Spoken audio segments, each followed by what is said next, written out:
Hello বন্ধুরা, welcome to the new blog. তো আজকের ব্লগটা শুরু করছি, চলো।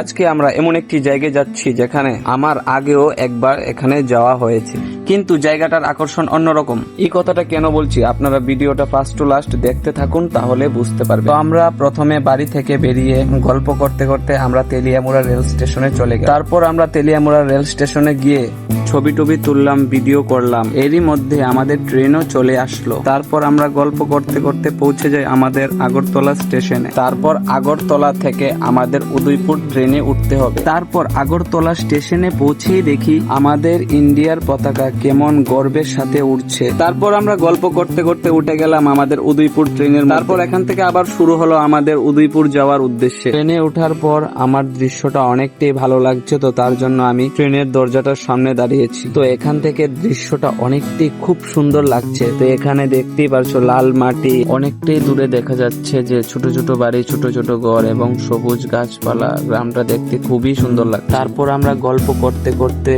এসে পড়লাম উদয়পুর রেল স্টেশনে। আমরা প্রথমে স্টেশন থেকে একটু জায়গা হেঁটে যেতে হবে। তো এখান থেকে আবার অটো দিয়ে যাব আমাদের মাতাবাড়ি।